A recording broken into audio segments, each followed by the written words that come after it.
Siento el latido de mi pecho como si fuera un tambor de guerra, retumbando bajo el peso de 1000 sombras que me persiguen desde el día en que nací en una casa de adobe donde el suelo era polvo y la vida un susurro de viento.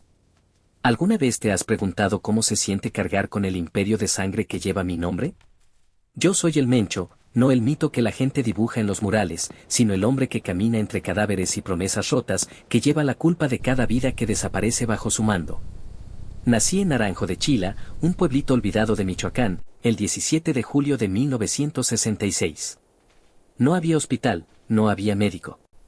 Mi madre hacía tortillas con la escasa harina que lograba conseguir y rezaba al cielo mientras el sol se quemaba sobre los aguacates que se pudrían en los árboles porque nadie tenía dinero para llevarlos al mercado. Yo, descalzo, comía frijoles 3 veces al día y soñaba con Guadalajara como el fin del mundo. Mi familia era pobre, pobre de verdad, sin zapatos, caminando 2 kilómetros bajo el sol buscando agua. Mi padre trabajaba la tierra, cultivaba aguacates, y mi madre rezaba por un futuro que nunca llegaba. Desde niño aprendí a observar, a memorizar rostros, nombres y deudas. Tenía una inteligencia salvaje que la escuela nunca pudo pulir, pero que la calle afilaría como un machete. Cada día era una ecuación imposible, más brazos para la cosecha, más bocas que alimentar, y nunca había suficientes granos de maíz para que la balanza se equilibrara.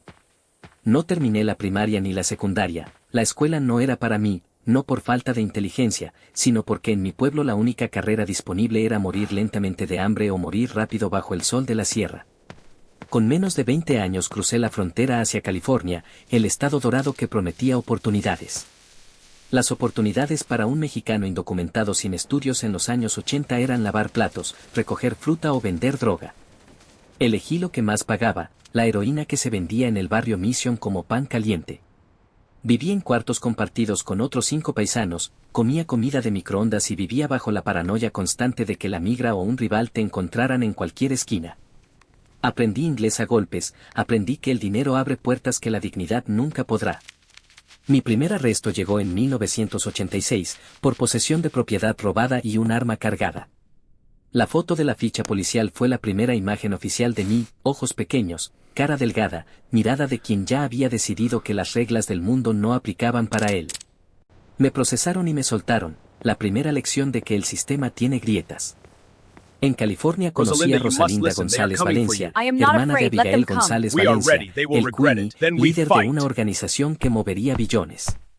Nuestro matrimonio no fue amor, fue una alianza estratégica que me conectó con el brazo financiero más sofisticado del narcotráfico mexicano, sin que yo lo comprendiera aún. En 1992, mi hermano Abraham y yo vendimos heroína a 2 policías encubiertos. La ironía de campesinos michoacanos intentando engañar al sistema de inteligencia más poderoso del planeta fue deliciosa, hasta que la policía los atrapó. Abraham recibió 10 años, yo me declaré culpable y pedí la mínima condena. Me enviaron a una prisión federal en Texas, una celda de 2 por 3 metros donde el único paisaje era un techo de concreto y el único reloj era el sonido de las puertas metálicas. Allí, la cárcel no me destruyó, me educó. Conocí a narcos de Colombia, República Dominicana, México, cada uno tenía una pieza del rompecabezas. Aprendí rutas, contactos, métodos de lavado. La prisión de Texas se convirtió en mi verdadera universidad, mi MBA del narcotráfico. Salí de la cárcel con 31 años, sin un centavo, sin estudios, pero con contactos y experiencia que valían más que cualquier título. Me deportaron a México y, como era de esperarse, no tardé en encontrar trabajo como policía municipal en los pueblos costeros de Jalisco.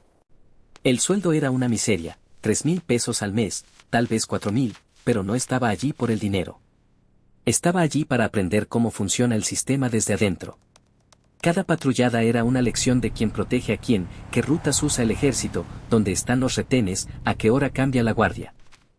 Llevaba la placa en el pecho y la traición en el bolsillo, la corrupción mexicana en su forma más pura y eficiente. Mientras subía escalones, mi cuñado, el Queenie, manejaba las finanzas y yo manejaba la violencia. Eran el cerebro y el músculo, la calculadora y el gatillo. Observaba, memorizaba quién mandaba, quién obedecía, quién era prescindible y quién era intocable.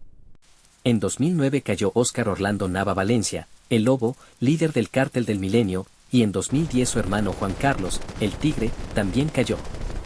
2 meses después, Nacho Coronel murió en un enfrentamiento con el ejército en Zapopan. En cuestión de meses, la estructura de poder que controlaba Jalisco se desmoronó como un castillo de naipes. En ese huracán quedó un vacío enorme, peligroso y tentador, y yo lo llené. Me alié con Arek Valencia Salazar, el 8-5, y juntos recogimos los pedazos del cártel del milenio, reorganizándolos. Nació una facción que la gente empezó a llamar los torcidos, pero yo tenía planes más grandes. Necesitaba un nombre, una marca que inspirara terror y respeto en partes iguales. Lo encontré, Cártel Jalisco Nueva Generación, SECON. 4 letras que en pocos años se convertirían en sinónimo de pesadilla, pintadas en bardas desde Tijuana hasta Tapachula, haciendo que políticos, policías y periodistas perdieran el sueño. Pero antes necesitaba legitimidad callejera, necesitaba que la gente me respetara o temiera, preferiblemente ambas. Así que creé los Matacetas, una extensión del cártel que se presentaba como un grupo justiciero contra Adelante, los sin SAS, miedo. la organización criminal Mantengan la más temida. formación. Ojos abiertos. Publicábamos videos en YouTube donde hombres enmascarados con rifles interrogan a supuestos miembros de los SAS, los hacen confesar crímenes y delatar a policías corruptos. Era propaganda narco en su máxima expresión, el villano haciéndose pasar por héroe, y funcionaba. La gente aplaudía, decía que al menos esos los protegían. ¿Qué piensas tú de este juego de sombras y de cómo el poder se forja entre sangre y miedo?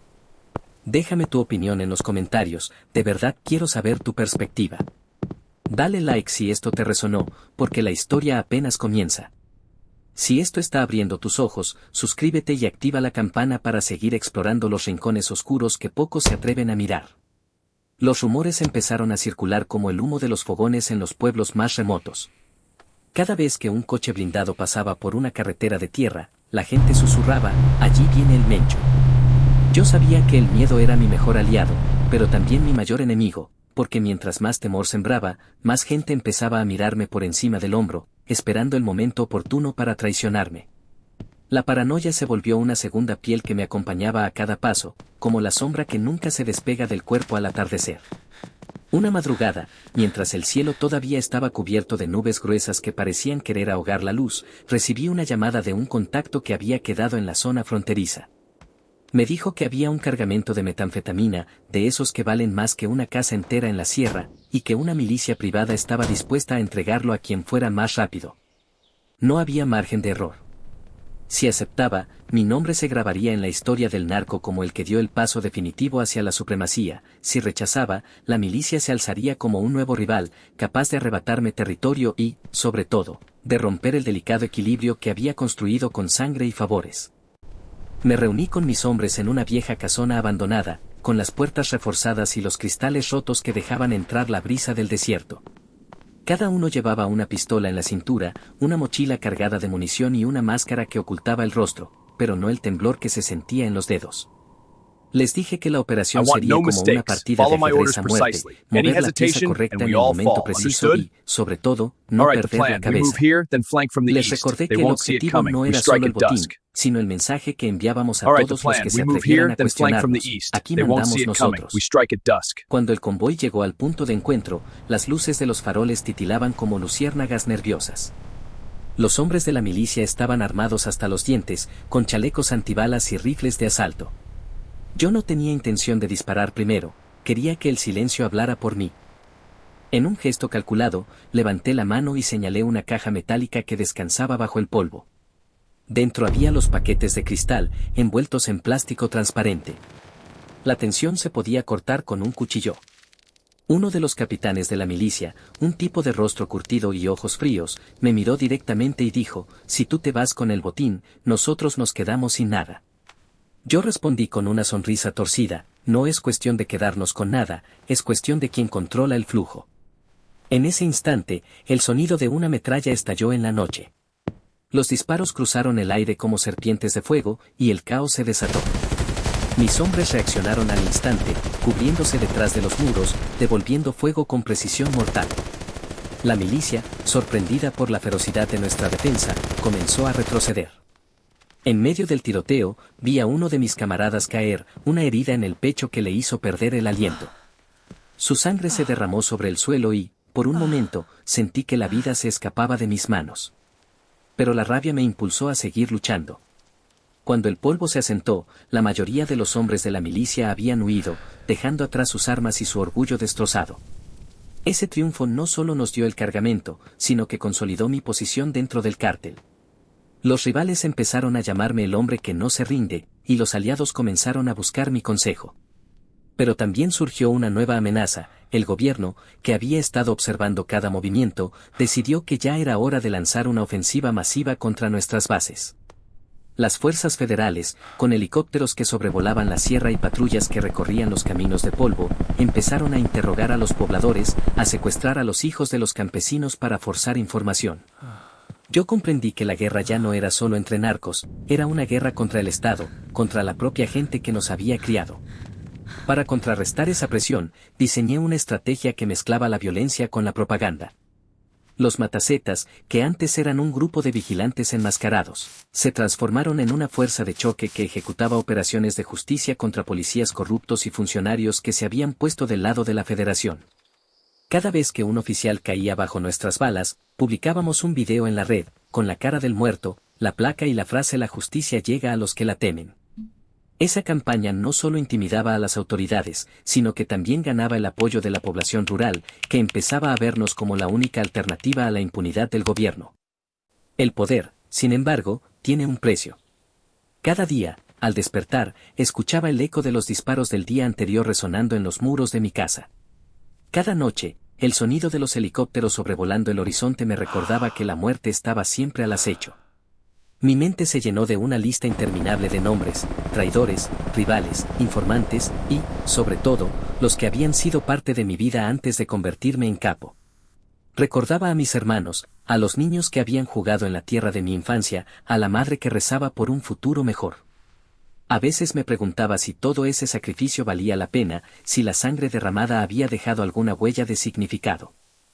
Una tarde, mientras revisaba los reportes de nuestras operaciones en la zona de la sierra, un joven mensajero llegó con una noticia que me heló la sangre. En la frontera norte, una unidad especial del ejército había interceptado un convoy que transportaba una gran cantidad de cocaína destinada a los mercados de la costa. Entre los detenidos estaba uno de mis lugartenientes, un hombre llamado El Gallo, que había sido mi mano derecha durante años. El Gallo estaba herido y, al ser interrogado, había revelado la ubicación de varios de nuestros escondites. La información se filtró rápidamente, y en cuestión de horas, varios de nuestros laboratorios fueron asaltados por las fuerzas federales, dejando tras de sí solo ruinas y cenizas. Ese golpe me mostró la fragilidad de mi imperio. Me di cuenta de que, aunque había construido una red de lealtad a base de sangre y miedo, la confianza era un bien escaso y el temor podía volverse en mi contra. Decidí entonces que la única forma de sobrevivir era consolidar los lazos con los líderes de las comunidades, ofreciendo protección a cambio de apoyo. Empecé a financiar escuelas improvisadas, a reparar caminos y a distribuir alimentos en los pueblos que estaban bajo nuestra influencia. La gente empezaba a ver que, más allá del terror, había una especie de estabilidad que solo nosotros podíamos ofrecer. Con el paso del tiempo, la presión del Estado aumentó. Las Fuerzas Armadas, cansadas de los enfrentamientos, comenzaron a emplear tácticas de guerra psicológica, emisoras de radio que transmitían mensajes de miedo, panfletos que denunciaban nuestras atrocidades y, sobre todo, la promesa de recompensas multimillonarias por información. Yo sabía que cada día se volvía más difícil mantener la lealtad de mis hombres, porque la tentación de la recompensa era una llama que podía encender cualquier corazón. Por eso, instauré un código interno: cualquier traidor sería encontrado y ejecutado en el mismo día, sin importar su rango. Esa regla, aunque brutal, sirvió de recordatorio constante de que la traición no tendría cabida en nuestra organización. A medida que los años pasaban, el Mencho dejó de ser una figura aislada y se convirtió en una entidad casi mitológica. Los niños de los pueblos cercanos crecían escuchando historias de el hombre que controla el viento y la lluvia, mientras los periodistas que se atrevían a investigar desaparecían sin dejar rastro. Yo, en mi interior, seguía siendo el mismo Rubén que cruzó la frontera con la única certeza de que la miseria no volvería a su casa. Pero ahora, con cada decisión, con cada vida que pasaba por mis manos, sentía el peso de un imperio que se construía sobre la vulnerabilidad de los demás. El miedo, esa sensación constante que me acompañaba desde que era niño, se volvió mi motor. Cada vez que escuchaba el latido de mi corazón, recordaba que la vida era una cuenta regresiva, que cada segundo podía ser el último. Sin embargo, también descubrí que el miedo podía transformarse en una herramienta de control. Cuando la gente temía a los cárteles, también temía a sus propias sombras, a la incertidumbre de vivir sin protección. Yo les ofrecía esa protección, aunque fuera a cambio de una parte de su futuro. En los últimos meses, una nueva amenaza surgió desde el sur. Un grupo emergente llamado los Hijos del Sol, formado por jóvenes que habían crecido en la violencia y que buscaban romper el monopolio de poder que el cártel Jalisco Nueva Generación había establecido. Sus ataques eran rápidos, precisos, y utilizaban drones improvisados para observar nuestras rutas. Fue entonces cuando comprendí que la tecnología, antes reservada para los gobiernos, empezaba a filtrarse en nuestras filas. Decidí, entonces, invertir en un equipo de ingenieros que pudieran diseñar sistemas de vigilancia propios, para no quedar ciegos ante esa nueva ola de insurgencia.